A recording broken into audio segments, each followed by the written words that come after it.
अस्सलाम वालेकुम स्टूडेंट्स। मेरी वॉइस क्लियर आ रही है? हैंड रेज करके काइंडली मुझे बता दें।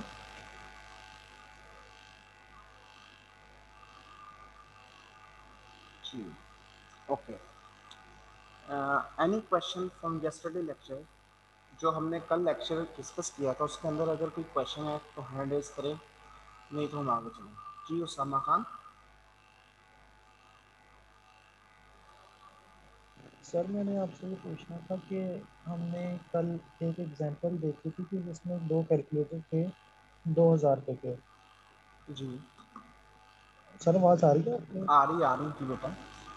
और उसके बाद सर ईयर एंड पे कैलकुलेटर की कीमत होगी 800 रुपये, तो दो कैलकुलेटर हो गए 1600 रुपये के। जी और उसके बाद सर हमने एनआरवी कैसे कैलकुलेट की थी, बस ये पूछना है कि उसकी कीमत 2200 होगी फिर। वो दो केसेस थे, 2200 नहीं हुई थी। उसके अंदर दो केसेस थे। दो केसेस मतलब एक के अंदर हमने एनआरवी 1600 रखी थी, एक के अंदर एनआरवी रखी थी 2200। मतलब वो मैं बताने की बात ये थी, अगर एनआरवी 1600 है और हमारी कॉस्ट है 2000, ठीक है, तो हमने एनआरवी पर रिकॉग्नाइज करना है। लेकिन अगर एनआरवी है 2200, वो भी मैंने ज्यूम किया था अगर 1100, फिर हमने 2200 पर नहीं करना, हमने किस पर करना है? 2000। ये दो डिफरेंट ऑप्शंस थी, option one, option two. Clear? Sir ये 1600 रुपये एनआरवी है या फिर प्राइस है ये? अब अगर उसको एनआरवी कैसे निकलते हैं? Expected selling price less cost to cell.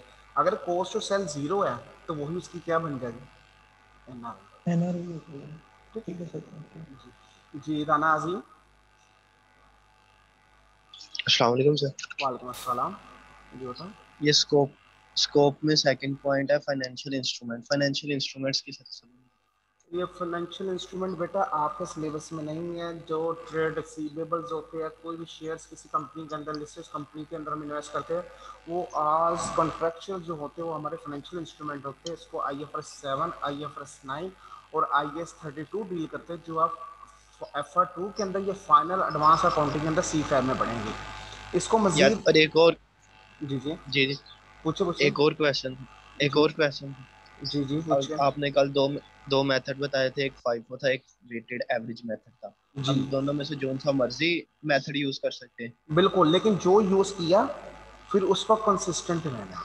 तो इस पे सर मेरा क्वेश्चन था कि अगर हम साइकिल्स वगैरह की कोई कंपनी है वो साइकिल्स बनाते हैं, उस जी, पे तो फाइफो भी लग जाता, फाइफो भी अप्लाई होता है, वेटेड एवरेज भी अप्लाई वो होता है। कंपनी का और एक डिसीजन वो वो एक एक एक एक कंपनी ऐसी है जिन जो गंदम का स्टॉक करती है, बाद में वो आगे सप्लाई करती है, उसके लिए तो फाइफो वो एक जगह ही सबको स्टोर करिए, फिर फाइफो किस तरह अप्लाई होगा क्योंकि उसे पता नहीं फर्स्ट इन फर्स्ट लास्ट। उसके लिए मोस्ट अप्रोप्रिएट ऑप्शन है वेटेड एवरेज। मैं वही तो कह रहा है, दो मेथड है, वेटेड एवरेज, फाइफो। लाजमी बात नहीं है, जो कंपनी के हवाले से मोस्ट अप्रोप्रिएट होगा कंपनी उसको चूज कर लेगी दोनों में से। यस सर, ठीक है। ठीक है। मोहम्मद अहमद। सर आपकी आवाज नहीं आ रही है सही। क्या किसी बाकी बच्चे को भी वॉइस का प्रॉब्लम है? काइंडली मुझे बताएं। अगर बेटा सिर्फ अहमद आपको, तो आप अपना इंटरनेट कनेक्शन या हैंड फ्री को चेक करें। अगर किसी और बच्चे को भी प्रॉब्लम आ रही है, ज़्यादा बच्चे को, तो हैंड रेस करें। जी जवाब क्लियर है वॉइस?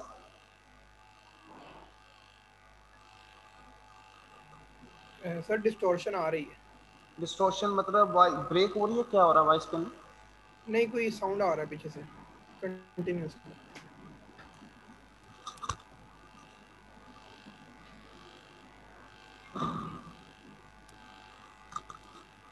अब कोई नॉइस कम हुई है बेटा? नहीं सर, वैसे ही है अभी तक। किस किस्म का साउंड है? असल में इधर जनरेटर चल रहा है, उसकी वॉइस तो नहीं आपको महसूस हो रही? जनरेटर, शायद सर वही हो फिर मे बी। एक मिनट। ठीक हो गया, फिर आगे। अब सर ज्यादा ठीक होगी। हुई थी सर, ठीक अब हुई ज्यादा थी, होगी? फिर दोबारा शुरू। नहीं वो ठीक हुई, वो तो मैंने यार अपना माइक उतार रहा था तो बिल्कुल ही खत्म होगी। अच्छा अच्छा, मे बी। अब ज्यादा आ रही है या कम है पहले से? सर वैसे ही है जैसे पहले थी, बस में रुकी थी अब खत्म हो गई है, फिर आ रही है। आई थिंक सो पीछे जनरेटर जो चीज़ों का साउंड जो है ना माइक कैप्चर कर रहा है, बाकी तो आई थिंक सो कोई नहीं है। लेकिन आपको अंडरस्टैंडिंग में भी प्रॉब्लम हो रहा है या क्लियर हो रही है अंडरस्टैंडिंग? सर मेरा ख्याल से माइक में इशू आ रहा है, कोई अंडरस्टैंडिंग में से आवाज़ आपकी समझ आ रही है काफ़ी हद तक, लेकिन वो एक कंटिन्यूस डिस्टोर्शन आ रही है जैसे पीछे से। मैं इसको अगर आपके पास माइक है तो माइक चेंज करके देख लें, गैस उससे ठीक हो जाए। चेक करता हूँ।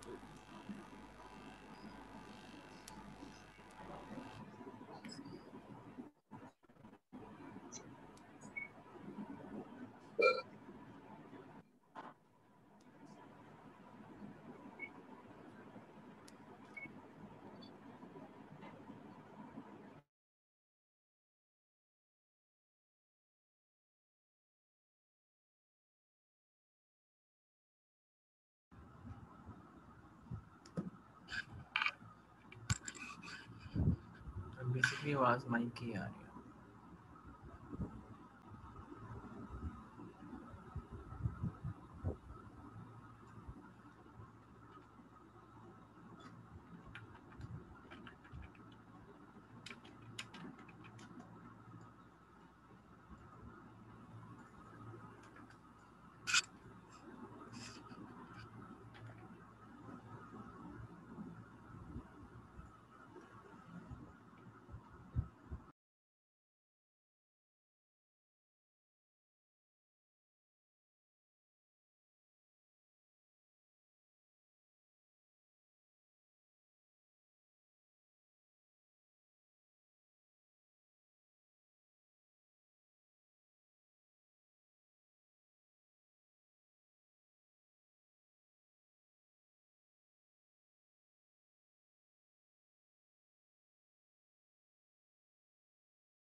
जी बेटा, आप ज़रा बताएं प्रॉब्लम रिजॉल्व हुआ या नहीं? Kindly that still. जी मोहम्मद हमजा। सर अभी भी वैसे ही है, लेकिन आवाज समझ आ रही है। कल भी इस तरह ही था, परसों भी। सर पढ़ा दें, समझ आ रहा है मतलब क्या बोल रहे हैं। अच्छा, समझ आ रही है वॉइस। अच्छा जी सर। एक मिनट जरा मेरे साथ रहिएगा अभी। जी अब भी प्रॉब्लम आ रही है या अब बिल्कुल क्लियर हो गई है? अब क्लियर हो गई सर, अब हो गई क्लियर। अब क्लियर हो गई। ओके चले, एक मिनट मुझे म्यूट कीजिएगा।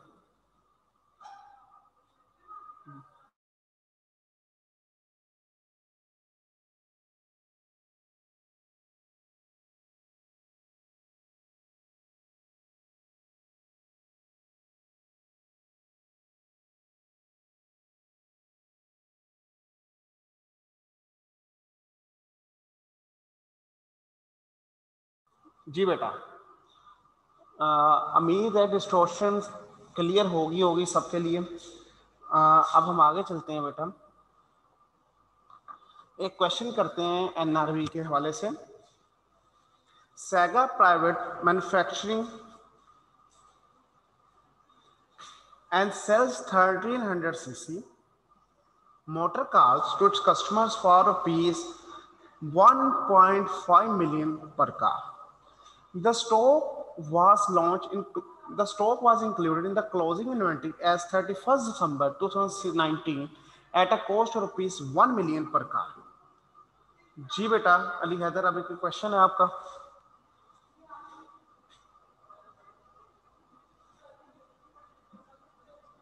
जी अली। सर वो पहले से हुआ था, सर वो अली। पहले से हुआ था। ओके मुहिउद्दीन, अगर आपका कोई क्वेश्चन नहीं है तो बेटा हैंड ऑन कर ले, अगर क्वेश्चन है तो हैंड। सर ये आपकी आवाज अब बहुत दूर से आ रही है। बहुत, बाकी बच्चों को भी यही प्रॉब्लम है? सर वो डिस्टॉर्शन वाले माइक में अंडरस्टैंडिंग थी, अब तो बहुत ज्यादा दूर से आवाज आ रही, समझ नहीं आ रही। ठीक है, सब कुछ समझ आ रही है। बिल्कुल ठीक है बेटा। जी निम्रा आप? सर आवाज बिल्कुल ठीक है, पहले भी ठीक थी। जो डिस्टॉर्शन थी वो नॉर्मल केस में भी होती है। चले ठीक है बेटा, फिर भी मैंने अपना सारा कुछ चेंज कर लिया, हेडफोन चेंज कर ली, केबल चेंज कर ली, और इसका मतलब क्लियर है। अब इस बात के ऊपर हम डिस्कशन ना करें। Yes sir.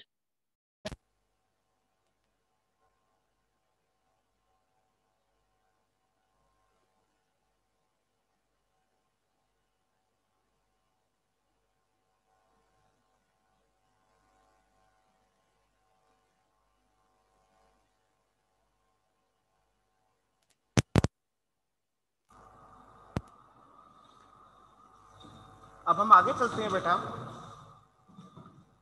मैं सबका हैंड ऑन कर रहा हूं।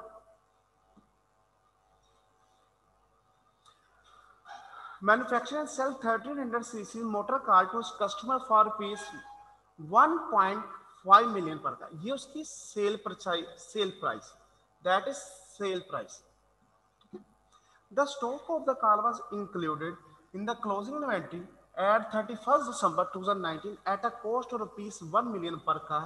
उसने बता दिया कि कार की जो कॉस्ट है वो है बेटा 1 मिलियन रुपीज, खुद बता दी उसने। The competitor launched the new 1300 hybrid car on 31st December 2019 for rupees 1.8 million. ये जो प्राइस उसने दी है ये कंपनी की नहीं, कंपनी के कंपेटिटर ने न्यू कार लॉन्च किया, ये उसकी प्राइस दी गई है। During the final order the auditor noted the subsequent selling price for the car eight 15 January 2020 was rupees 1.4 million. Auditor ने कहा कि उस हाइब्रिड कार की वजह से अब इसकी प्राइस 1.5 मिलियन नहीं रही, जबकि कितनी होगी है 1.4 million. That is expected future price. ये जो प्राइस दी गई थी 15 लाख, ये करंट प्राइस थी, जबकि हमने एक्सपेक्टेड फ्यूचर प्राइस देखनी होती है एनआरवी के लिए। तो नेक्स्ट ईयर की एक्सपेक्टेड फ्यूचर प्राइस क्या आ गई? 14 लाख रुपया। Furthermore, inquiry revealed that during the physical stock, a car is damaged Accordingly, SPL in the following week spent a total rupees 5 lakh for repairing. अब अगर हमने NRV निकालनी है तो NRV का क्या फार्मूला है? Net realisable value is equal to expected selling price less cost to make sale, या उसके ऊपर, या इन अदर वर्ड्स नेट कितने पैसे आए, नेट कितने पैसे हमारे पास आए।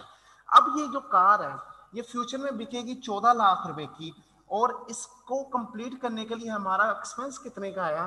5 लाख का, वो माइनस कर दिया, तो इसका मतलब इस कार को बेचने से हमारे पास 9 लाख नेट आने के चांसेस है। अभी आए नहीं, फ्यूचर में इतने आएंगे चांसेस है। तो अगर किसी एक स्टॉक की NRV 9 लाख है और उस स्टॉक की कॉस्ट 1 मिलियन है, तो हमें किस पर रिकॉग्नाइज करना चाहिए? स्टॉक पर। Stock should be recognise lower of cost और NRV, जो कि क्वेश्चन की शक्ल में कितनी है? 9 लाख रुपए की। तो हमने कॉस्ट को 1 मिलियन पर नहीं रखना, हम इस पर रखेंगे स्टॉक को 9 लाख के ऊपर। एनी क्वेश्चन अप टू है? बात क्लियर होगी? ओके।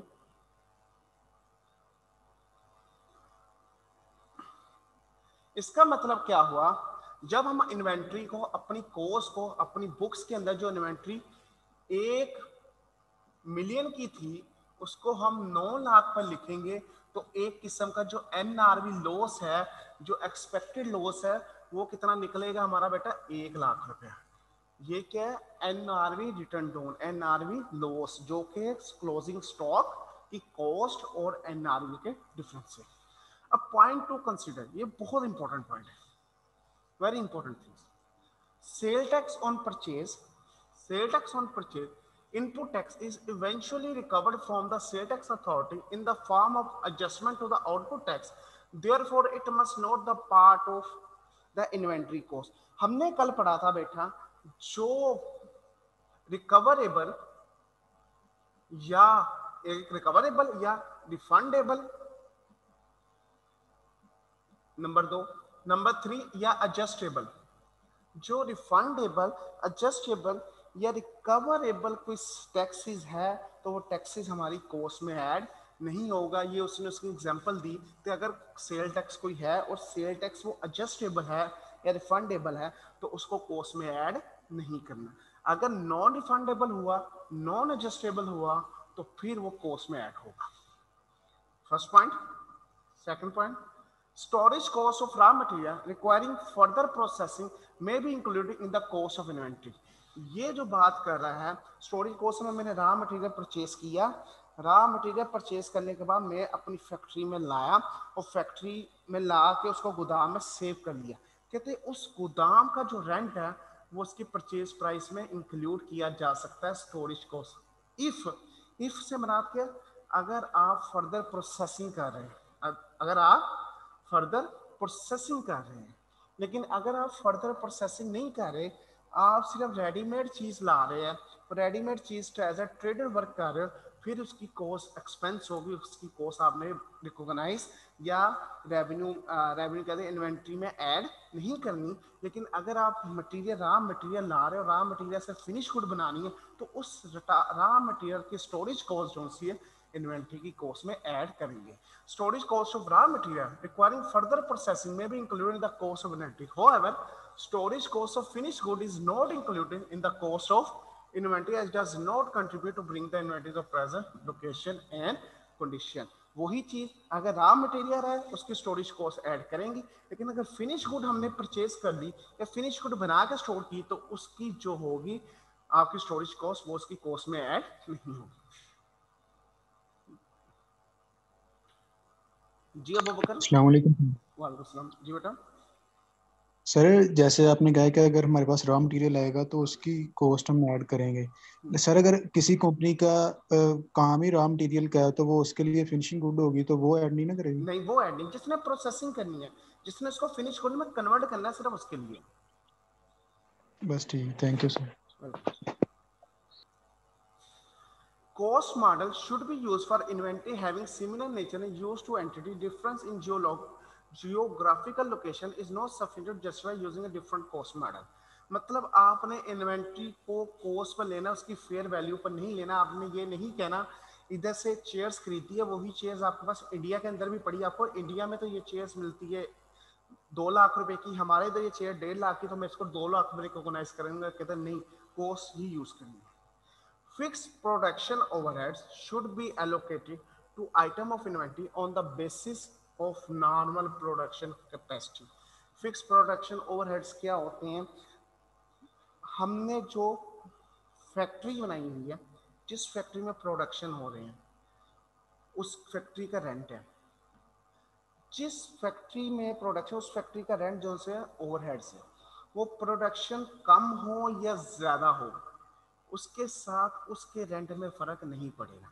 रेंट की बिल्डिंग 2 तरह की, एक फैक्ट्री, एक एडमिनिस्ट्रेटर, जहां आपका काम है। जो एडमिनिस्ट्रेटर का रेंट है वो तो आपका बेटा जाएगा प्रॉफिट एंड लॉस में एज एक्सपेंस।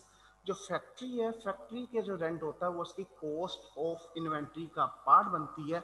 और वो जो कह रहा है आपने फिक्स, क्योंकि आपका 1 यूनिट बने, 2 यूनिट बने, 3 यूनिट बने, इसका मतलब ये नहीं है कि आपकी वो कॉस्ट इंक्रीज या डिक्रीज होगी, फिक्स पर यूनिट सेम रहेगी। फॉर एग्जांपल मेरी फैक्ट्री है, उसका रेंट है 1 लाख रुपए, ठीक है, और मैं कहता हूं मैं हर मंथ उससे 10,000 यूनिट बनाता हूं। हर मंथ यूनिट, जो एक नॉर्मल यूनिट बनते हैं वो कितने बनते हैं? 10,000। तो इसका मतलब जो रेंट पर यूनिट हुआ वो क्या आया? 10 रुपए, ₹10। वो ये कहना चाह रहा, ये जो ₹10 है दैट इज नॉर्मल। ये हमने एक नॉर्मल डेट निकाल दिया कि ₹10 पर यूनिट उसकी एक नॉर्मल कैपेसिटी है। कहते हैं अब ये नहीं करना आपने, आपको किसी मंथ के अंदर उसने सिर्फ 2 यूनिट बनाए, लेट अज्यूम कर ले उसने सिर्फ 2 यूनिट बनाए, फैक्ट्री गई बंद। तो आपने ये नहीं करना फैक्ट्री रेंट आ गया जी आपका 1 लाख रुपया और आपको यूनिट प्रोड्यूस मेरे 2 है, तो प्राइस पर यूनिट आ गई जी 50,000। अब ये यूनिट मुझे 50,000 का पड़ा है। वो कहते हैं ये काम नहीं करना। आपने जैसे कोई फिक्स प्रोडक्शन ओवरहेड की कॉस्टिंग करनी है तो उसके लिए वो नॉर्मल लेना है जो चलता है, आपने वो अपनी तरफ से रिड्यूस या इंक्रीज नहीं करना। नॉर्मल कितने? 10,000 ही है।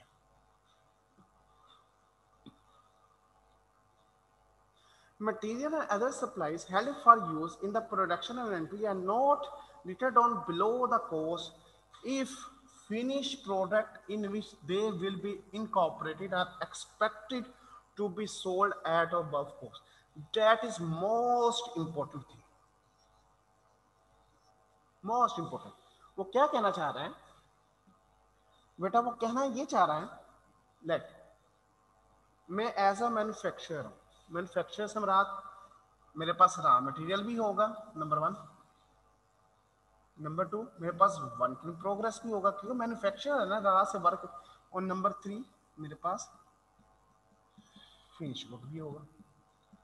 और इनकी क्लोजिंग इन्वेंट्री कोई ना कोई मेरे पास होगी, इसकी भी क्लोजिंग होगी, इसकी भी क्लोजिंग इन्वेंट्री होगी और इसकी भी क्लोजिंग इन्वेंट्री कोई ना कोई होगी।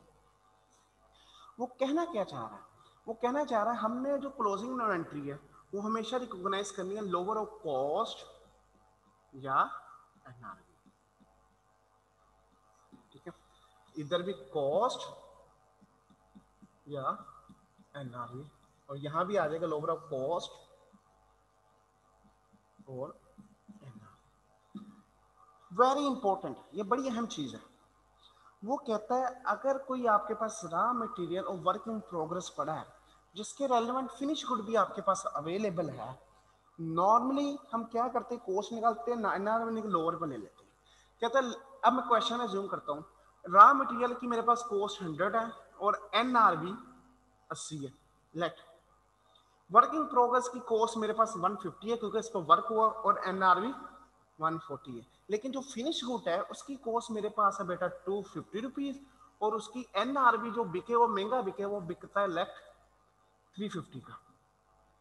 या स्टैंडर्ड ने क्या कहा, अगर हम इस तीनों केस को सेपरेट सेपरेट डील करें, मतलब ये इंटरडिपेंडेंट हो, मतलब इनका आपस में कोई ताल्लुक नहीं है, रॉ मटेरियल सेपरेट है, वर्क इन प्रोग्रेस सेपरेट किसी और ये कंपनी ए ले, ये कंपनी बी ले, ये कंपनी सी, तीनों कंपनी डिफरेंट अज्यूम कर ले, तो अल्टीमेटली यहाँ हम कॉस्ट पर नहीं लेंगे, एनआरवी पर लेंगे। इस पर यहाँ पर भी कॉस्ट पर नहीं लेंगे, एनआरवी पर लेंगे, और यहाँ पर हम एनआरवी पर नहीं बल्कि कॉस्ट पर लेंगे अगर तीनों कंपनी डिफरेंस हो।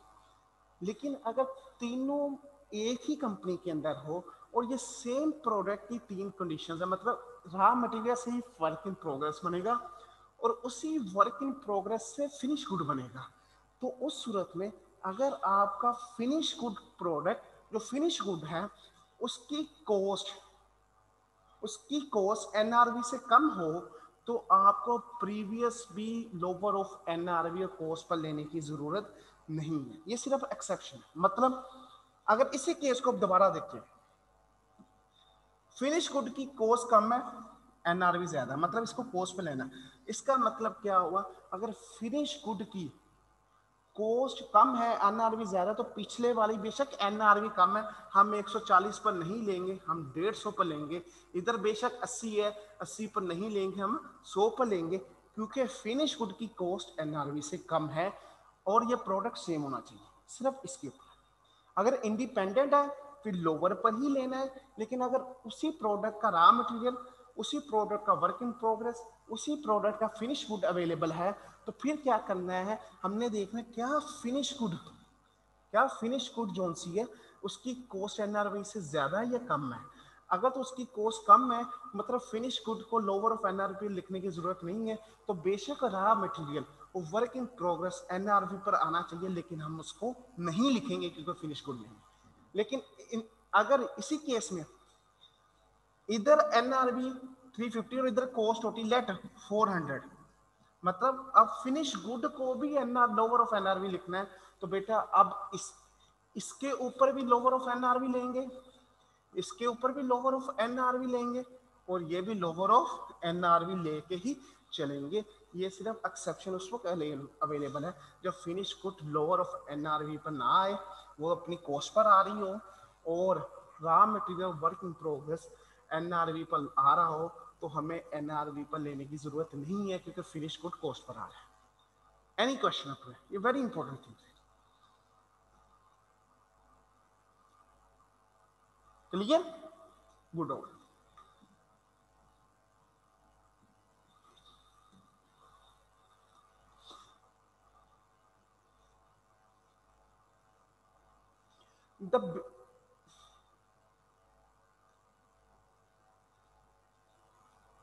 The basic requirement for counting an item in inventory is economic control rather than physical possession. Physical possession से बात क्या करते हैं, इन्वेंट्री के लिए ये नहीं है जो चीज़ मेरे गोदाम मेरे हाथ में है वही मेरी इन्वेंट्री है। कहते हैं उसके लिए फिजिकल चीज़ मौजूद होना ज़रूरी नहीं है, उसके ऊपर हमारा इकोनॉमिक कंट्रोल देखा जाएगा वो है या नहीं है। बेशक मैंने 100 चेयर्स खरीदी है, मेरे पास अभी गोदाम में नहीं, वो सप्लायर के पास है, लेकिन जब मैंने उससे खरीदी सप्लायर ने सेपरेट करके कह दिया भाई ये आज के बाद आपकी है, आप चाहो अभी उठवा लो, आप चाहो कल उठवा लो, यहाँ से चोरी होगी आपका नुकसान है, कोई आग लग गई आपका नुकसान, मतलब उस सप्लायर ने मुझे सारे रिस्क एंड रिवार्ड ट्रांसफर कर दिए। अगर उस डेट को मैं अपनी इन्वेंट्री काउंट करूं, वो इन्वेंट्री जो तो मेरे का पास फिजिकली है मैं उसको भी काउंट करूंगा, लेकिन वो इन्वेंट्री जो सप्लायर के पास मेरे बिहाफ पर पड़ी है बेशक फिजिकली मेरे पास मौजूद नहीं है, लेकिन उसके ऊपर मेरा कंट्रोल है, उसके रिस्क एंड रिवार्ड मेरे साथ है, वो कल महंगी हो गई फिर भी मेरी, वो सस्ती हो जाए फिर भी मेरी। तो ऐसी चीज़ के इन्वेंट्री काउंट के लिए हमने इकोनॉमिक सब्सटेंस देखनी है कि हमारा कंट्रोल है या नहीं है। Therefore, when the company purchases inventory, the item is included in the inventory even if the purchase does not have physical possession of those items. अब बेटा आपने ये जो पॉइंट है इसको कम से कम 2-3 दफा दोबारा पढ़ना है, ये आपके लिए होमवर्क है, इसको बड़े ख्याल से आपने करना है।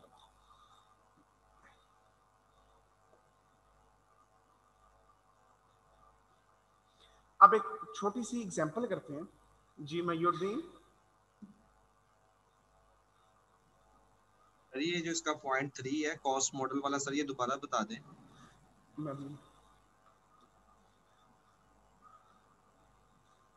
Cost model should be used for inventory having similar nature and use to the entity. Difference in geographical location is not sufficient to justify using a different cost method.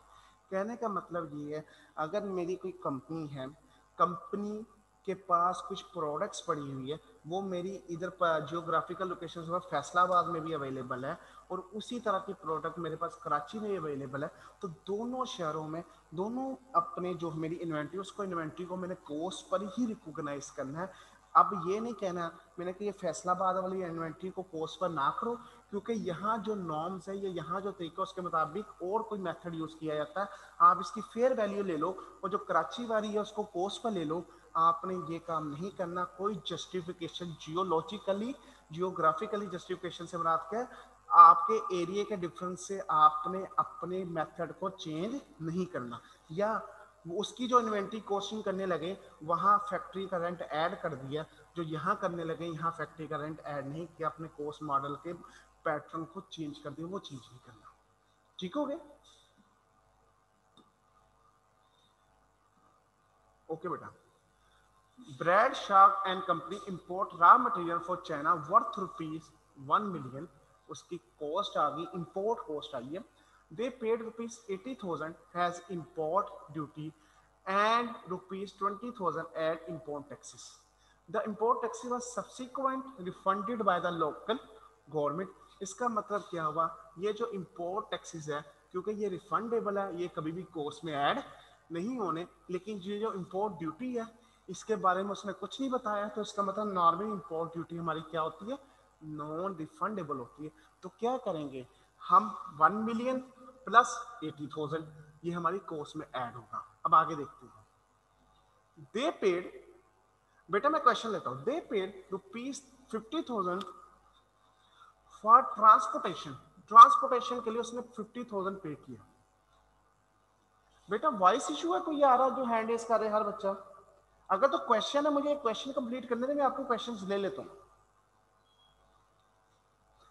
They paid ₹50,000 for transportation of material from China and other ₹30,000 as port handling charges for loading the material at China. हमने पढ़ा था अगर हमने कोई inventory purchase की है, कोई raw material purchase किया है, तो परचेज प्राइस से लेके उसको अपने गोदाम तक रखने के लिए लोडिंग, अनलोडिंग, ट्रांसपोर्टेशन जो जितनी भी उसकी कॉस्ट होगी वो हमारी क्या होगी, कॉस्ट ऑफ इन्वेंट्री का पार्ट होगी। इसका मतलब, और उस पर जो भी टैक्स पे किया वो भी कॉस्ट ऑफ इन्वेंट्री का पार्ट होगा, except the taxes that are refundable. इसका मतलब क्या हुआ बेटा, जो 1 मिलियन है, 1 million plus 80,000 plus 50,000 for transportation of material and ₹10,000 as port handling charge should be added to the cost of inventory. वही उसने नीचे किया हुआ है, material 1,000, non refundable 80, 50, transportation, handling 10, इन सब का टोटल किया तो ₹1,140 उसकी कॉस्ट ऑफ इन्वेंट्री आ गई। जो मार्केटिंग एक्सपेंस है, जनरल एडमिनिस्ट्रेटिव ओवरहेड्स है, ये प्रॉफिट एंड लॉस के एक्सपेंस है, ये इन्वेंट्री की कॉस्ट में ऐड नहीं होते, ये प्रॉफिट एंड लॉस में एक्सपेंस होंगे। और ये जो 20,000 है ये रिफंडेबल हो जाना है, ये हम at the time of import पे तो करेंगे, एंट्री करेंगे import taxes debit to cash credit, और जब हमें ये रिफंड हो जाएंगे फिर कैश डेबिट करके इंपोर्ट टैक्सेस को क्रेडिट कर देंगे, लेकिन ये हमारी कोर्स का पार्ट नहीं बनेंगे। अब क्वेश्चन पूछो।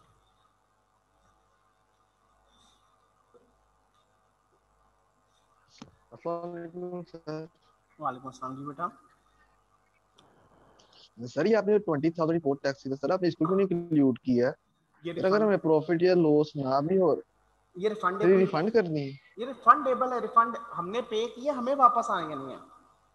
आप वर्डिंग पढ़ें, ₹30,000 paid as import taxes. The import taxes were subsequently refunded by the local government.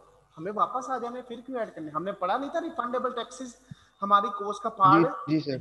नहीं बनना, तो इसलिए नहीं बना। ठीक है, ठीक है sir, okay sir, thank you. Yes sir. जी मोहम्मद हमजा। सर ये जो एस्टिमेट, सर ये जो एनआरवी में से हम कॉस्ट माइनस करते हैं उसमें लिखा है less any cost estimated to make the sale, तो सर ये मार्केटिंग एक्सपेंसेस एनआरवी में से माइनस होंगे जो, नहीं या अगर नहीं, मार्केटिंग एक्सपेंसेस हमारे मेक सेल के लिए, मार्केटिंग तो एक नॉर्मल चलती है, वो एक यूनिट की सेल के लिए जरूरी नहीं है। सर कमीशन सेल की कंप्लीशन के लिए जरूरी है बेटा, उस यूनिट की कंप्लीशन के लिए मार्केटिंग जरूरी नहीं है, वो आपके सेल्स को इंक्रीज करने के लिए जरूरी होती है। कमीशन होगा, कमीशन जो सा वो डायरेक्ट एक्सपेंस है, मार्केटिंग एंड जनरल एक्सपेंस। इस तरह तो आपको जो एडमिनिस्ट्रेटर के चार्जेस है, अगर कोई एडमिन ना बैठा हुआ तो हमारी सेल्स नहीं होगी, कंपनी नहीं चलेगी। जो हमारे एम्प्लॉयज है उसकी सैलरी, वो सैलरी ना पे की, वो हमारी कंपनी वो बेच नहीं सकते, ये तो हर चीज आ जाएगी। सही, ठीक है। हमने लेने डायरेक्ट कॉस्ट, डायरेक्ट कॉस्ट से बात, एक यूनिट बिका मैंने कमीशन देना है, that is direct cost.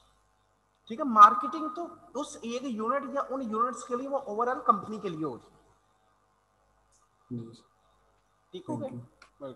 Ji sir.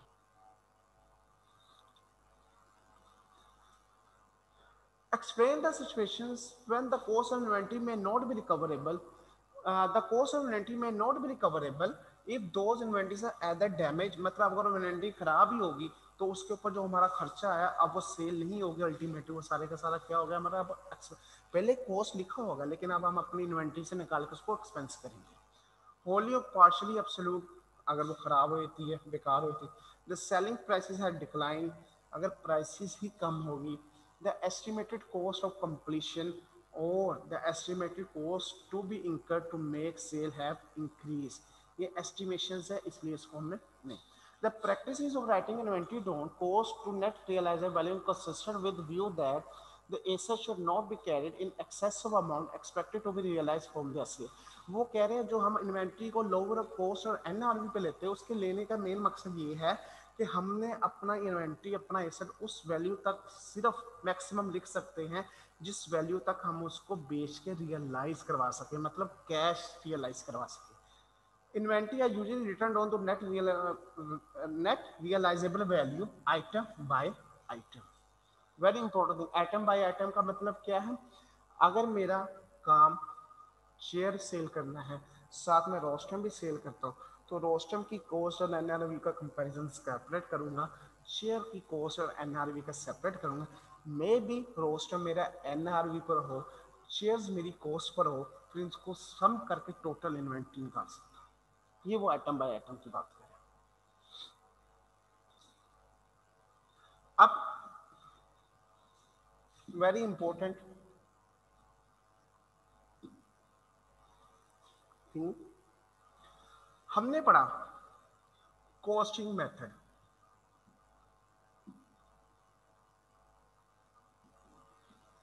Closing inventory को करना है कॉस्ट, सॉरी फाइफो मेथड के ऊपर, नंबर 1, या ये हम पढ़ चुके हैं। और इसकी जो भी कॉस्ट होगी, इस कॉस्ट का कंपैरिजन करना है एनआरवी के साथ, ये हमने सीख लिया। एनआरवी कैसे निकलती है वो भी सीख लिया, expected future selling price less cost to sell और cost to make available for sale, वो एनआरवी। ये था कॉस्टिंग मेथड किसके लिए? Closing inventory, closing inventory. अब हम पढ़ने लगे बेटा method to record the inventory, method to record inventory. पहले था क्लोजिंग इन्वेंट्री। जो क्लोजिंग इन्वेंट्री है वो जो भी होगी उसको हमें लोअर ऑफ कॉस्ट और एनआरवी लेना है और कॉस्ट फाइफो या वेटेज एवरेज, वो तो क्लोजिंग। ये आ गया मेथड टू रिकॉर्ड इन्वेंट्री, मतलब हम जो इन्वेंट्री की अकाउंटिंग करेंगे उस अकाउंटिंग को रिकॉर्ड करने के कितने मेथड है, उस अकाउंटिंग को रिकॉर्ड करने के कितने मेथड है। नंबर 1 पीरियोडिक इन्वेंट्री सिस्टम,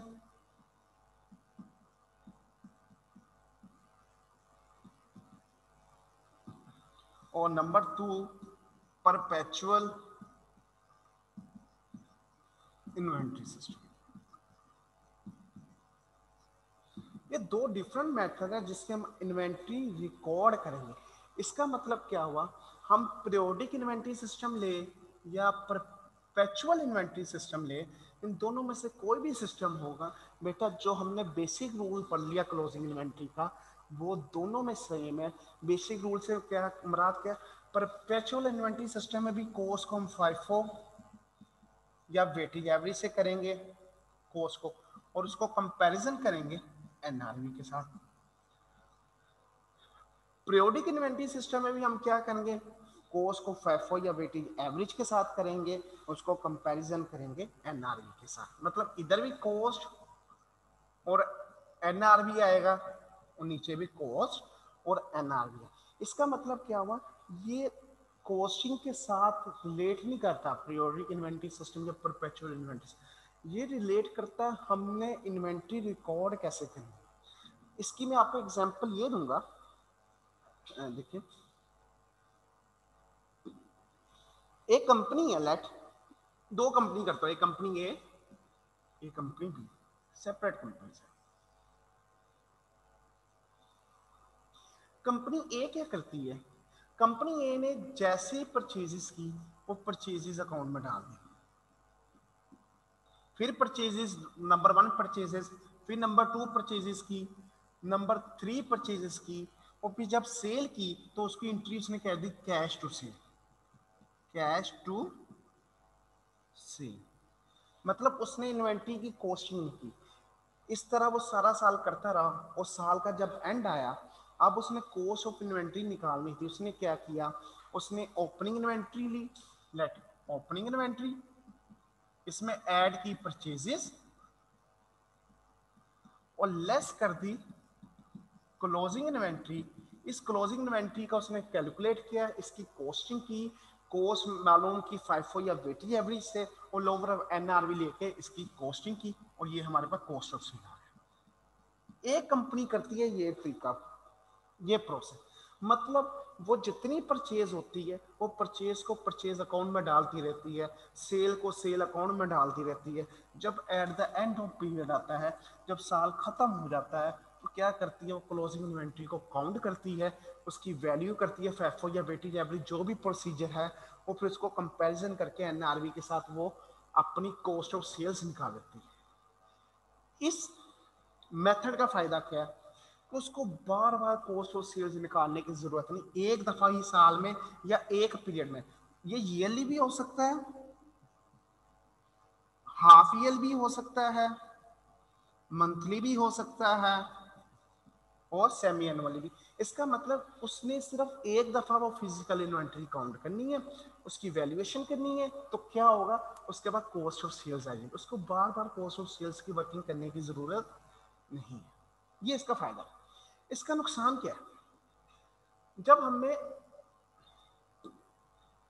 इसका नुकसान क्या है बेटा, इसका नुकसान ये है हमारे पास इन्वेंट्री अप टू डेट नहीं रहती, इन्वेंट्री अप टू डेट नहीं रहती, हमारे अकाउंट्स में इन्वेंट्री की कोई वैल्यू नहीं आ रही होती कि क्लोजिंग इन्वेंट्री क्या है, अनटिल अनलेस हम फिजिकली जाके इन्वेंट्री काउंट ना करें। मतलब इसके अंदर जब तक फिजिकल इन्वेंट्री काउंट नहीं होगी तो हमें नहीं पता चलेगा मेरे पास इन्वेंट्री पड़ी कितनी है।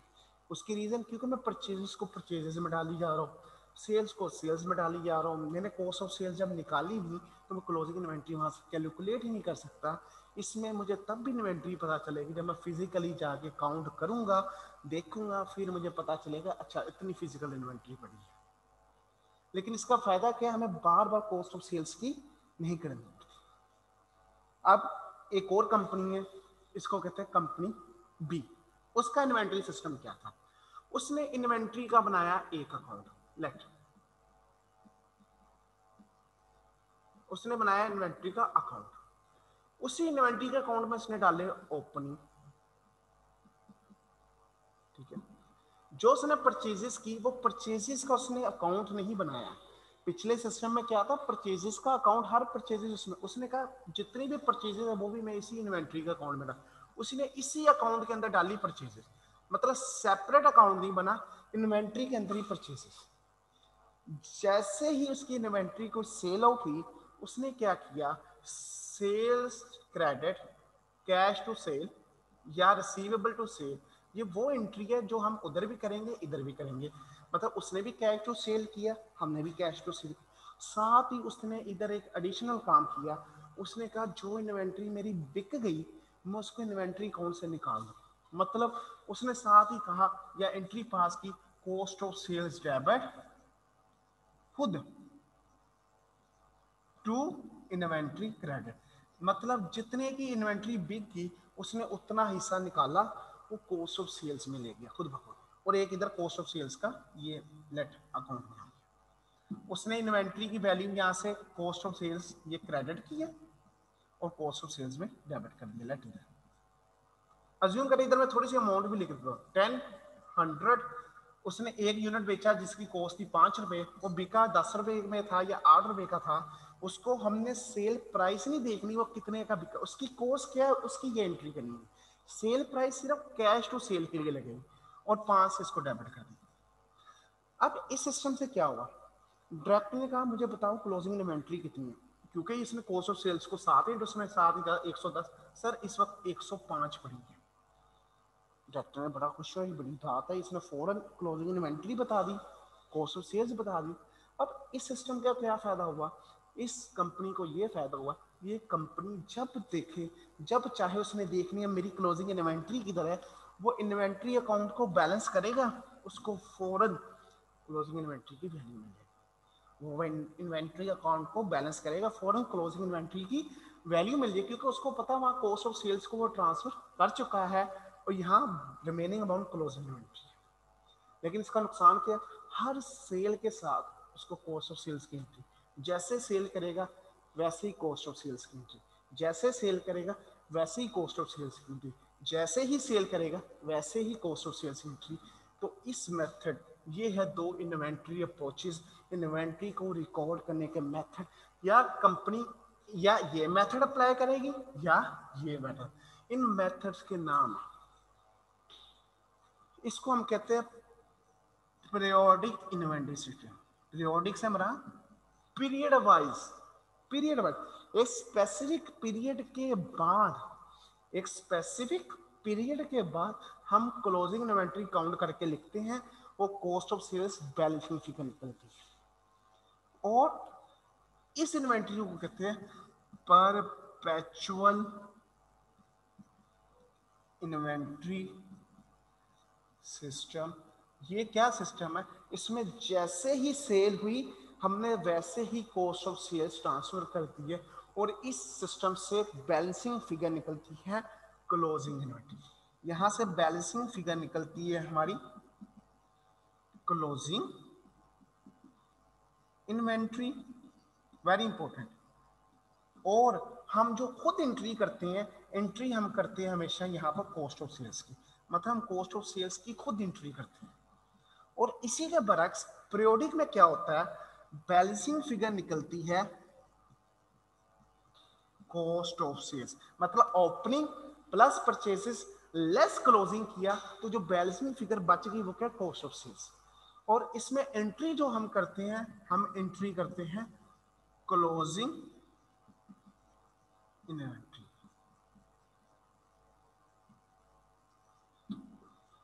इसका मतलब क्या हुआ, परपेचुअल और पीरियोडिक दो इन्वेंट्री सिस्टम है जिसके अंदर दो डिफरेंट अप्रोचेस से लेके किया जाता है। कोई अप्रोच गलत नहीं, आप बेशक परपेचुअल यूज करें, आप बेशक पीरियोडिक यूज करें, ये आपकी अपनी मर्जी है। दोनों के अंदर क्लोजिंग इन्वेंट्री होती है, दोनों की closing inventory lower of cost और एनआरवी से ली जाती है। पीरियोडिक में भी लोअर ऑफ कॉस्ट और एनआरवी लेते हैं, और परपेचुअल में भी लोअर ऑफ कॉस्ट और एनआरवी लेते हैं। इनका फर्क क्या है, इनका अकाउंटिंग ट्रीटमेंट में फर्क कि किसी में परचेजेस अकाउंट होता है और दूसरे में परचेजेस अकाउंट नहीं होता। हमने लेके किस तरह चलना है, that is very important. Periodic के अंदर एक टाइम के बाद डाटा अपडेट होता है, परचेजेस को परचेजेस में डालते रहते हैं, और सेल को सेल में, और एक टाइम के बाद। जबकि परपेचुअल में क्या होता है, जैसे ही सेल हुई वैसे ही डाटा अपडेट, फॉरन डाटा अपडेट, हर एंट्री इम्पैक्ट कर रही है, हमारी वर्किंग ज़्यादा हो रही है, लेकिन हमें इन्वेंट्री हर वक्त अप टू डेट में। डाटा टू सिस्टम्स दोनों ही यूज़ किए जा सकते हैं, इसमें कोई नहीं है, दोनों के बेनिफिट्स और ड्रॉबैक है, हमने उसको भी डिस्कस किया, बेनिफिट और ड्रॉबैक किया। अब हम इनमें से पहले वन बाय वन अपना सिस्टम पढ़ेंगे। आज हम पढ़ेंगे periodic inventory system. Periodic inventory system या पीरियोडिक इन्वेंट्री सिस्टम क्या है बेटा? पीरियोडिक इन्वेंट्री सिस्टम वो सिस्टम है जिसमें सेल्स अकाउंट सेपरेट होता है, इन्वेंट्री अकाउंट सेपरेट होता है, और एट द ईयर एंड या हाफ ईयर या जो भी पीरियड हमारा डिफाइन होता है, 6 मंथ, 7 मंथ, 8 मंथ, उस पीरियड के बाद क्लोजिंग इन्वेंट्री की हम एंट्री खुद करते हैं और बैलेंसिंग फिगर को कॉस्ट ऑफ सेल्स निकालते हैं। इसमें 3 तरह के अकाउंट आते हैं। नंबर 1 एक इन्वेंट्री का भी अकाउंट होता है इसमें। नंबर 2 इसमें होता है परचेजेस का अकाउंट, और नंबर 3 इसमें कॉस्ट ऑफ सेल्स का अकाउंट।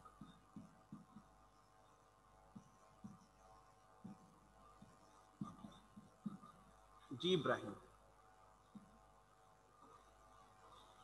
सर परपेचुअल सिस्टम का ड्रॉबैक बता दीजिएगा। उसमें हमें वर्किंग, फॉर एग्जांपल जो मल्टीनेशनल्स कंपनी है जिनकी रोज की बहुत ज़्यादा सेल्स है, उनको बार बार उसको एंट्री पास आउट करने में प्रॉब्लम्स आती है। उनके लिए फिर स्टाफ बहुत चाहिए जो सिर्फ हर वक्त cost of sales to inventory entry करता रहे, के लिए टाइम कंज्यूमिंग एफर्ट ज़्यादा है। ठीक है। अब इन्वेंट्री जी मिनाहा नूर। सर वालेकुम सलाम जी बेटा। सर ये ड्रॉबैक बता दें पीरियोडिक इन्वेंट्री सिस्टम का। पीरियोडिक इन्वेंट्री सिस्टम का ड्रॉबैक ये है कि अगर मैं ड्यूरिंग द ईयर्स, मेरे पास डायरेक्टर आता है और मेरे पास डायरेक्टर पूछता है बेटा आपके पास इस वक्त क्लोजिंग इन्वेंट्री कितनी है, क्योंकि मेरे अकाउंट्स के अंदर ओपनिंग इन्वेंट्री की फिगर आ रही है, परचेजेस की फिगर आ रही है, सेल की फिगर आ रही है, क्या मैं वहाँ से उसको क्लोजिंग इन्वेंट्री की फिगर बता सकता हूँ जब तक फिजिकली काउंट ना कर लूँ? जी मैंने हानूर अपने आप को अनम्यूट करे फिर। No sir. तो इसका ड्रॉबैक ये है, हमें इन्वेंट्री हर वक्त अपडेट नहीं मिलती। ठीक है। और सर ये बैलेंसिंग इन्वेंट्री बता दे दोनों की। और बैलेंसिंग इम्पैक्ट ये है, अपने आप को अनम्यूट कर ले। बैलेंसिंग इम्पैक्ट ये है, अब देखिए, अब ये मैं आपको बताने लगा perpetual periodic inventory system. Opening inventory let purchases less closing inventory 10, 100, 30। ये जो 80 रुपीज है, क्या ये 80 रुपीज इन तीनों फिगर्स का रिजल्ट नहीं आया बेटा बैलेंसिंग? तो इसका मतलब ये जो 80 रुपीज है that is cost of sale, इसको कहते हैं बैलेंसिंग कॉस्ट ऑफ सेल्स। मतलब पीरियोडिक इन्वेंट्री सिस्टम में हम क्लोजिंग इन्वेंट्री खुद काउंट करके, देख के, वैल्यूएशन करके लिखते हैं, और लिखने के बाद हमारे पास फिगर आती है cost of sales as a balancing.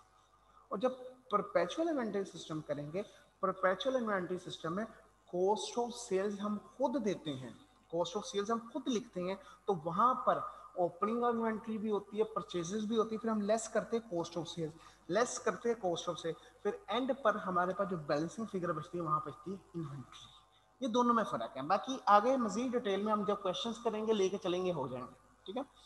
अब इसका मतलब क्या हुआ, पीरियोडिक इन्वेंट्री सिस्टम में 3 अकाउंट है, एक इन्वेंट्री का। जी निमरा। सर मेरा दूसरे टॉपिक के बारे में क्वेश्चन था।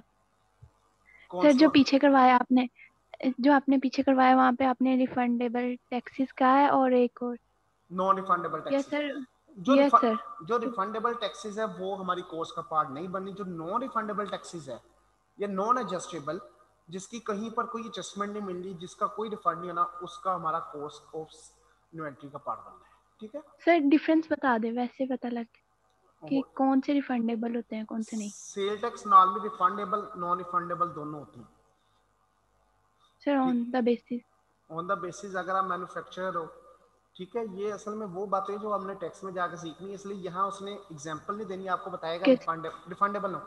अब सबसे अच्छी चीज, आप कोई घर की इस्तेमाल के लिए चीज लेती है, बिस्किट लेती है, जूस लेती है, हर चीज लेती है, हर चीज के ऊपर retail price plus sale tax लिखा होता है, ठीक है। क्या आप वो सेल टैक्स गवर्नमेंट से जाकर वापस लेती हो? ये नॉन रिफंडेबल, नो, ठीक है। इसी तरह इसमें रिफंडेबल सेल टैक्स भी होता है, लेकिन वो अभी आपके ना लेवल पर नहीं है, इसलिए मैं ज़्यादा डिटेल में उसको डिस्कस नहीं करता, क्योंकि वो आपने नेक्स्ट जाके चीज़ें पढ़नी है। हाँ, बस सिर्फ बता देता हूँ ये चीज़ें। मैं अब आपके क्वेश्चन लेता हूँ और आगे हम नहीं पढ़ेंगे। अभी तक हमने दोनों में थोड़ा सा डिफरेंट जनरल अंडरस्टैंडिंग ले ली है, दोनों में फ़र्क क्या होता है। कल इंशाल्लाह हम पीरियोडिक इन्वेंटरी सिस्टम कंप्लीट पढ़ेंगे और परपेचुअल इन्वेंटरी सिस्टम भी कल हम कंप्लीट पढ़ के आगे चलेंगे। आपको एक क्वेश्चन होमवर्क के अंदर मैं देता हूँ जी। निम्रा, आपका कोई क्वेश्चन है बेटा? Yes sir. जी सर वो आपने अभी इससे पहले वो जो कॉस्ट और नेट रियलाइजेबल वैल्यू के अंदर डिफरेंस बताया था कि अगर क्लोजिंग जो हमारा मतलब ना लास्ट आउटपुट आएगी हमारी प्रोडक्शन पे, तो अगर वो वाला एक्सप्लेन कर दे वो भाई। मैंने ये कहा, हमने क्लोजिंग इन्वेंट्री लेनी होती है लोअर ऑफ कॉस्ट और एनआरवी, ऐसे ही है, ठीक है। मैं कहता हूँ अगर मेरे पास रॉ मटेरियल भी है नंबर 1, ठीक है, उसी इन्वेंट्री का रॉ मटेरियल है और उसी का वर्किंग प्रोग्रेस है और उसी का फिनिश गुड है, ठीक है। अगर फिनिश गुड की कॉस्ट है लेट 400 रुपया और इसकी एनआरवी है 500 रुपया, और रॉ मटेरियल की मैं कॉस्ट और एनआरवी लेता हूँ, रॉ मटेरियल की कॉस्ट ले लो 100 रुपया और एनआरवी ले लो लेट 80 रुपये। तो अगर हम इंडिविजुअली सिर्फ रॉ मटेरियल को देखें तो हमने लोअर कॉस्ट और एनआरवी लेना है, नहीं मेरा बेटा? Yes sir. तो इसका मतलब अगर हम इंडिविजुअल रॉ मटेरियल को देखें तो हमें तो 80 पर इन्वेंट्री काउंट करनी चाहिए, एग्रीड? Yes sir. लेकिन स्टैंडर्ड कह रहा है अगर कोई ऐसा रॉ मटेरियल, सिर्फ रॉ मटेरियल या वर्क इन प्रोग्रेस जिसका फिनिश गुड आपके पास मौजूद है और वो फिनिश गुड जो सा है उसकी कॉस्ट उसकी एनआरवी से कम है, मतलब फिनिश गुड किस पर रिकॉग्नाइज हो रहा है, एनआरवी पर या कॉस्ट पर? देखा सर एनआरवी पर, एनआरवी कॉस्ट पर। कॉस्ट कहता है अगर फिनिश गुड आपका कॉस्ट पर आ रहा है तो आपको रॉ मटेरियल और वर्क इन प्रोग्रेस को एनआरवी पर लिखने की जरूरत नहीं है। ये सिर्फ तब होगा जब मैन्युफैक्चरिंग यूनिट होगा, जब एक इन्वेंट्री की raw material, work in progress, finish goods तीन हो। लेकिन अगर ये तीनों आपस में इंडिपेंडेंट है, मतलब इन तीनों का आपस में कोई ताल्लुक नहीं है, वही raw material work in progress, फिर इनका इंडिविजुअल देखा जाएगा। Clear? Okay sir. Yes sir, जो वाला पॉइंट हम फिनिशिंग प्रोडक्ट का लेंगे वही हम बाकी दोनों का भी लेंगे। बेशक वो एनआरवी पर आ रहा है, फिर भी हमने कोर्स पर यस। ठीक हो गया। Okay sir, thank you sir. जी सॉरी। मोहम्मद अस्सलाम वालेकुम सर। वालेकुम अस्सलाम। जी बिलाल। सर वो मैंने कहना था कि लेक्चर अपलोड करा दीजिएगा, वो कुछ समझ नहीं आई तो दोबारा से एक बार रिवाइज हो जाएगा। चले मैं आपको करवा देता हूँ। अब प्रॉब्लम आई कहाँ पर बेटा आपको बिलाल? सर कुछ नेटवर्क की भी प्रॉब्लम थी तो बीच बीच में ना सर वो मसला आता रहा था। जी आपकी अभी भी आवाज़ है ना कट कट के मुझे आ रही है। चलो मैं करवा देता हूँ। Thank you sir. Rana Azim बोले बेटा। अस्सलाम वालेकुम सर। वालेकुम अस्सलाम। जी बेटा मेरा एक क्वेश्चन था कि परपेचुअल मेथड और पीरियड कौन से आने एक बार बता दीजिए। परपेचुअल मेथड और पीरियोडिक मेथड में कौन से अकाउंट हमने रिकॉर्ड करने लेक्चर, बस एक बार ये बता। अभी तो इस पर हमने कल डिटेल डिस्कशन करनी है राना जी। आपने inventory purchase sale account normally, चले मैं बता देता हूँ, अपने आप को अनम्यूट कर ले। इसमें इन्वेंट्री अकाउंट भी आएगा पीरियोडिक के अंदर, पीरियोडिक के अंदर इन्वेंट्री अकाउंट आएगा, परचेजेस अकाउंट आएगा, कॉस्ट ऑफ सेल्स अकाउंट आएगा और साथ सेल्स का अकाउंट भी आएगा, sales to cash to sales, cash to receivable. जबकि परपेचुअल के अंदर आपका एक सिर्फ इन्वेंट्री अकाउंट आएगा number 1, number 2 cost of sales आएगा, सेल्स आएगा। ये मतलब परपेचुअल के अंदर आपका परचेज या परचेजेस अकाउंट या परचेज रिटर्न अकाउंट, जो कि पीरियोडिक के अंदर तो होगा लेकिन परपेचुअल के अंदर परचेज या परचेज रिटर्न अकाउंट नहीं होगा बेटा। ये इसका, बाकी कल हमने इसके ऊपर फुल डिस्कशन करनी है, फिर आपके ये सारे आंसर खुद ब खुद क्लियर हो जाएंगे। अभी मैंने आपके साथ सिर्फ जनरल डिस्कशन की है। जी इब्राहिम, मैंने पूछना था कि अगर एक शख्स जो है वो दो बिजनेस कर रहा है, एक वो रॉ मटेरियल है और दूसरा जो है वही उसका रॉ मटेरियल जो है उसने किसी प्रोडक्शन फैक्ट्री में यूज हो रहा है, तो फिर वो रेंट पे सर, तो वो कॉस्ट ऑफ सेल में आपकी फिर ये ऐड हो। बात, एक मिनट, दो सेपरेट बिजनेस है या एक ही बिजनेस के अंदर दो सेपरेट प्रोडक्ट है, दैट इज इंपॉर्टेंट। मेरी बात को समझो। सर एक दो मतलब वो उसके रॉ मटेरियल में भी काम करता है और उसको प्रोडक्शन में भी जो है वो अलहदा से बिल्कुल। अब ये क्वेश्चन हुआ ना, इसका मतलब क्या, वो दो डिफरेंट बिजनेस नहीं, बिजनेस डिफरेंट होने के बाद डिफरेंट कंपनी होना, मतलब ये वो रॉ मटेरियल को एज अ रॉ मटेरियल भी सेल करता है, आपका कहने का मतलब है, और रॉ मटेरियल को अपनी कंजम्पशन के अंदर भी यूज करके उससे फिनिश गुड बनाता है, ठीक है। अब इसमें क्वेश्चन आया सर, हमने अगर इसके अंदर इसको कैसे डील करना है बेटा, जो इसके अंदर उसके पास रॉ मटेरियल बचा होगा, अगर अब जो होता है ना कंपनी, इसमें एक आती है सेगमेंट रिपोर्टिंग के कंपनी मेन काम क्या करती है, क्या कंपनी का मेन काम उसको फिनिश गुड में कन्वर्ट करके वो सेल करना है या मेन काम रॉ मटेरियल को ही सेल करना है, तो उस हवाले से फिर इन्वेंट्री को लेकर चलेंगे। अगर मेन कंजम्पशन का होगा तो फिर जो है वो कंजम्पशन के हिसाब से देखा जाए, फिर वो फिनिश गुड के हिसाब से देखा जाएगी वो इन्वेंट्री जो पड़ी है, ठीक है। सही। जी हमजा,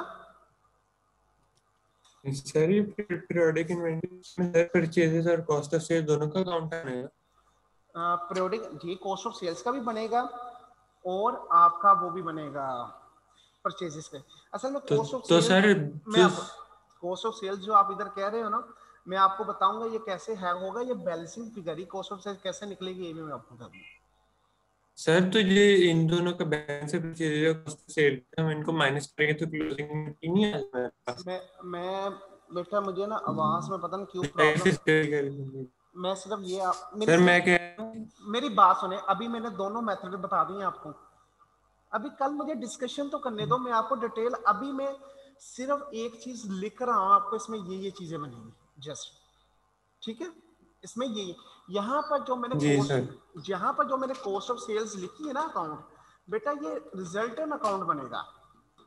मैंने इसलिए, आपको याद होगा जब मोहम्मद अजीम ने चीज पूछी तो मैंने उसको कहा यार अभी मैं इसको नहीं मजीद डिटेल में बताना चाह रहा, उसकी रीजन ये है इसमें रिजल्टेंट अकाउंट्स बनने हैं कुछ, कल जब मैं इसको इंडिविजुअली एक दफा डिस्कस करूंगा उसके बाद पूछिएगा। आजकल मैं देख रहा हूँ एक दो दिन से प्रॉब्लम ये आ रहा है, अभी चीज वो डिस्कशन में नहीं आई हो तो आप उसके आंसर क्वेश्चंस बहुत पूछ रहे हैं। जिस तरह एनआरबी के हवाले से हमारी डिस्कशन कंप्लीट है, उसमें क्वेश्चन आप पूछे, इसको इंशाल्लाह अभी मैंने कल डिस्कस करना है, पूरा एक लेक्चर है इसके ऊपर, परपेचुअल और पीरियोडिक इन्वेंटरी सिस्टम चलनी कैसी है, कल पूरा 1 घंटे का कम से कम लेक्चर है, बहुत इंपॉर्टेंट लेक्चर, कल का लेक्चर आपने मिस नहीं करना। क्लियर? ये बेटा आपके लिए होमवर्क में दे रहा हूं,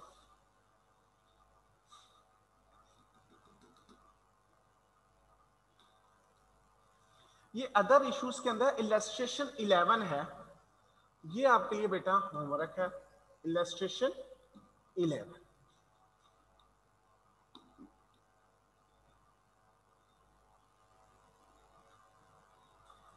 और एग्जाम्पल 2 अदर इश्यूज के अंदर, ये भी आपके लिए बेटा क्या है, होमवर्क। ये 2 क्वेश्चन आपके लिए होमवर्क है, कल इंशाल्लाह इस क्वेश्चन को पहले डिस्कस करेंगे, उसके बाद बेटा हम परपेचुअल और पीरियोडिक इन्वेंटरी सिस्टम को क्लोज करके खत्म करके अपने क्वेश्चंस के ऊपर मूव ऑन हो जाएंगे इंशाल्लाह। और कल जब मैं पीरियोडिक और परपेचुअल इन्वेंटरी सिस्टम बता दूं उसके बाद आप जितने मर्जी क्वेश्चन पूछिएगा इसके ऊपर मुझे कोई मसला नहीं है, लेकिन अभी हमने इसको डिस्कस नहीं किया, अभी सिर्फ आपको जनरल अंडरस्टैंडिंग की है कि इन्वेंट्री काउंट करने के 2 सिस्टम है, एक को पीरियोडिक कहते हैं, एक को परपेचुअल। परपेचुअल के ये फायदे हैं, इसमें साथ साथ एंट्रीज अपडेट होती है। पीरियोडिक इन्वेंट्री सिस्टम क्या है, उसमें टाइम के बाद होता है क्लोजिंग स्टॉक एंट्री, उसमें साथ साथ डाटा अपडेट नहीं होता। उन दोनों के प्रो कॉन्स डिस्कस कर लिए। अब ये पीरियोडिक कैसे चलेगी अकाउंटिंग में, परपेचुअल कैसे चलेगा, इसकी अकाउंटिंग कैसे होगी, इंशाल्लाह ये हम कल के लेक्चर में इसको करेंगे। अगर किसी का भी कोई क्वेश्चन हो तो व्हाट्सएप में पूछ सकते हैं। आज के लिए इतना ही, अल्लाह हाफिज़।